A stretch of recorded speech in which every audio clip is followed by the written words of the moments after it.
All right, the very first fight of the card opening up UFC Vegas 112, we have Jamey-Lyn Horth versus Tereza Bleda. Sorry if I butchered that, but what stands out to me immediately right away is the fact that Bleda is on about, I believe it's a 2.5 year layoff. Like, yeah, 2.5 year layoff, that's a long time.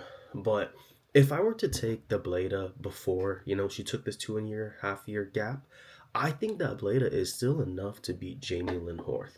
Jamey-Lyn Horth is obviously the much older fighter at 35 versus Bleda's 24, but I don't think Horth is going to be able to pull off a veteran lesson, because usually you would want to back older MMA fighters if they have the experience, if they have the skills to teach a vet lesson to the young newcomer. But I don't think Tereza Bleda is a young newcomer. I think she has paid her dues. I think she's young, but we've already seen her fight high level. Like, her competition is actually much better than Lyn Horth. Lyn Horth's very first step up in competition, I would like to say, is Miranda Maverick. And Maverick dominated her all 3 rounds. Like, it wasn't a full blown beatout, right? But it was controlled pace. Maverick set the pace. Maverick controlled the fight, and that's enough to win. Unanimous decision. And I think the Bleda before she went on that 2.5 year hiatus was already better than Jamey-Lyn Horth. If we're looking at skills on paper, I would back Bleda immediately. Now, if I do a little bit of a deeper dive. Bleda, in the 2.5 years that she was gone, she was suffering injuries, she was suffering illnesses, she was coded for them as well too. I don't know too sure about that, but I think the fact that she's able to fight, I think she's been vetted by the athletic commission enough. I think she's gonna be okay.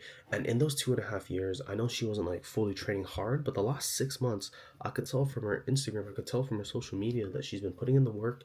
And I think there's just a huge gap that it comes in the grappling. Like, Bleda is going to be able to take down Jamey-Lyn Horth at will in round one. Maybe the gas tank won't hold all the way to round three. That's round three is usually the round where Bleda actually loses, but she usually puts it in the bag the first round and the second round. So, there's a there's a wider gap between the grappling than the striking. I don't think Blade is that bad of a striker, and in a striking competition, she could probably compete with Jamey-Lyn Horth. Maybe not win them all, but might be effective enough to set up the takedowns, and that's all you really need. Once Blade is on top, she's going to be raining down ground and pound, looking for submissions, and she's going to win minutes with the position. So give me Blade here. I really like Blade here. I'm not sure if I want to pay the price tag, but I would take Bleda to win over Lyn Horth. Pretty confident.